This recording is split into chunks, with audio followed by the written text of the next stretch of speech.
इस मनुष्य जन्म में एकमात्र ही परम कर्तव्य है, भगवान की शरण हो जाए, यही जीवन का परम लाभ है। चिंता मत करो तुम्हारा कल्याण होगा कि नहीं। हमारे मालिक कह रहे, प्रीतम कह रहे, मैं उसे इस मृत्यु संसार सागर से पार करता हूं जो मेरी शरण में है, जो मेरे को समर्पित हो चुका है। प्रहलाद जी कह रहे, ये मत सोचो कि हम बुढ़ापे में भजन कर लेंगे। अभी जहां हो, जिस अवस्था में हो, भजन प्रारंभ करो। एक छोटा सा संत भगवान है, इतना बोल नहीं पाता।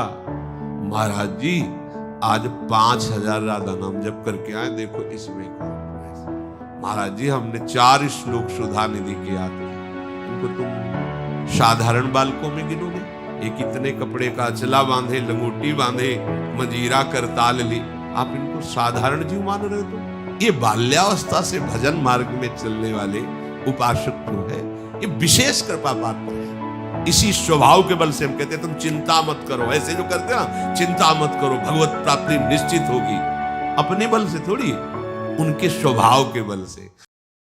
इस मनुष्य जन्म में एकमात्र ही परम कर्तव्य है, प्रहलाद जी के वचन, यथा ही पुरुषस्येह विष्णोः पादोपसर्पणम्, भगवान की शरण में चला जाए जीव, सर्पणम, भगवान की शरण हो जाए, यही जीवन का परम लाभ है। चिंता मत करो तुम्हारा कल्याण होगा कि नहीं। तेषामहं समुद्धरता। अरे भैया तुम्हें भगवान की बात पर विश्वास नहीं,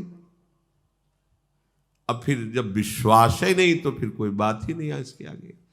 हित ध्रुव जो विश्वास है तब ही सुधरे बात, और नातर माया पंथ में फिरो जो टक्कर खात।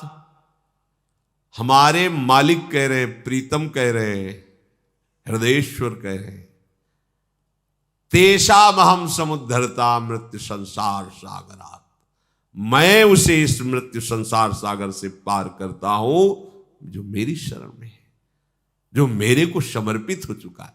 प्रहलाद जी कह रहे, ये मत सोचो कि हम बुढ़ापे में भजन कर लेंगे या जवानी में कर लेंगे। अभी जहां हो, जिस अवस्था में हो, भजन प्रारंभ करो। वैसे तो उत्तम बात यह है, कौमार आचरेत प्राज्ञो धर्मान भागवता निह, कुमार अवस्था से ही भजन प्रारंभ कर देना चाहिए। आप इन छोटे छोटे बच्चों को जो ऐसी बुद्धि से देखते हैं कि ये तो 4 खड़े होकर हंस रहे थे, ये तो खेल रहे थे, प्रणाम करो, अपराध बन जाएगा तुम्हारा। ये सब शरणागत हैं, शरणागत मंत्र इनके हृदय में, ये गले में कंठी और मस्तक पर भगवत दासत्व का चिन्ह धारण किए हुए एक छोटा सा संत भगवान है, इतना बड़ा बोल नहीं पाता। महाराज जी आज 5000 राधा नाम जप करके आए, देखो इसमें अकाउंट में। महाराज जी हमने 4 श्लोक सुधा निधि के याद किए। इनको तुम साधारण बालकों में गिनोगे?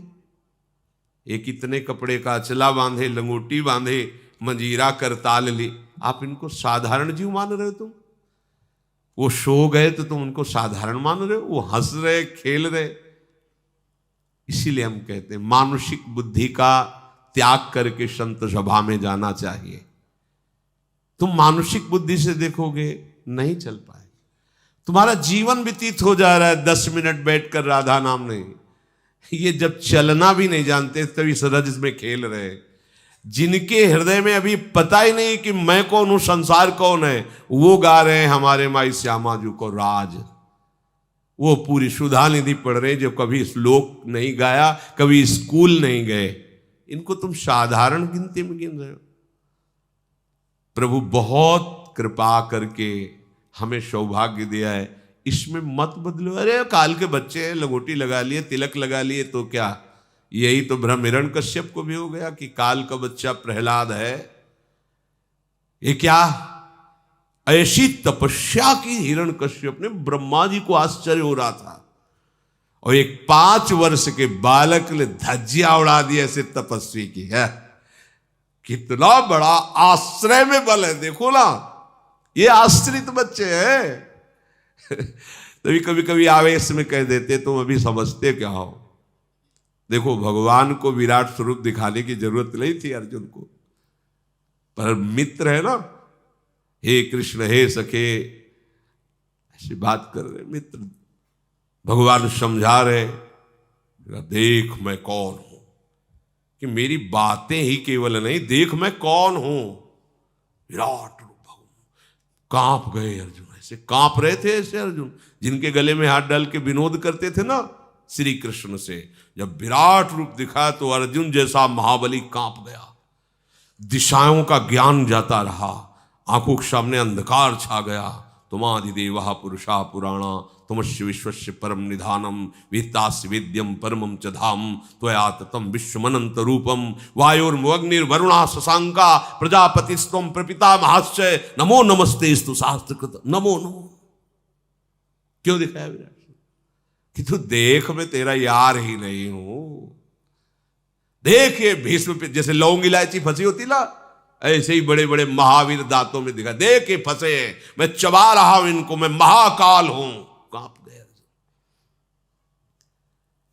भगवान की शरणागति भक्त में इतना बल होता है कि भगवान अपनी बात को झूठी कर सकते, उसकी बात को नहीं। अपनो पर्ण विचार, इसी स्वभाव के बल से हम कहते हैं तुम चिंता मत करो, ऐसे जो करते हैं ना, चिंता मत करो भगवत प्राप्ति निश्चित होगी, अपने बल से थोड़ी, उनके स्वभाव के बल से।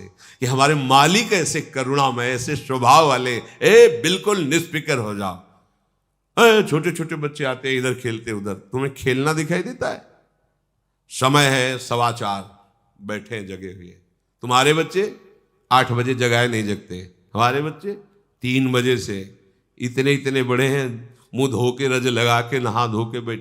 अब अगर वैसे सो जाते तो निंदनीय बात, देख लो बूढ़े बूढ़े हो, लाल टपक जाएगी, अगर डांट का भय ना हो तो यहीं सो जाओगे तुम। वो तो बच्चे हैं भगवत भावना से।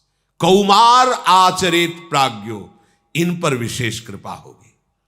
ये तूफान अवस्था को भगवान के मार्ग में समर्पित कर रहे हैं, हम इनकी चरण वंदना करते हैं। तुम क्या समझते हो भगवत मार्ग को? अगर तुम भी चल रहे हो, गृहस्थी से आए हो, तो कृपा से चल रहे हो।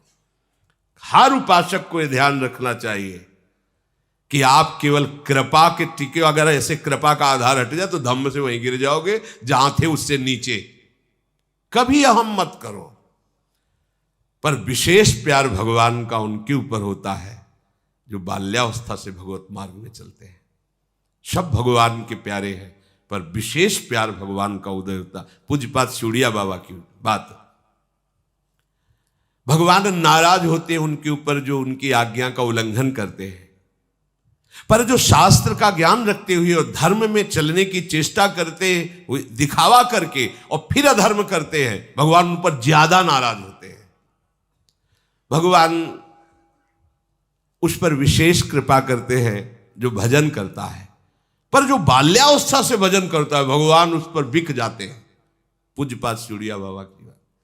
जब कोई किसी दूसरे के लिए कुछ सेवा समर्पित करता है भगवान को सुख मिलता है, पर गरीब होकर जब सेवा करता है तो भगवान विशेष खुश हो जाते हैं। उसके पास है नहीं, फिर वो 2 रोटी किसी को दे रहा है तो भगवान विशेष प्रसन्न हो जाते हैं। ये बाल्यावस्था से भजन मार्ग में चलने वाले उपासक जो है ये विशेष कृपा पात्र है।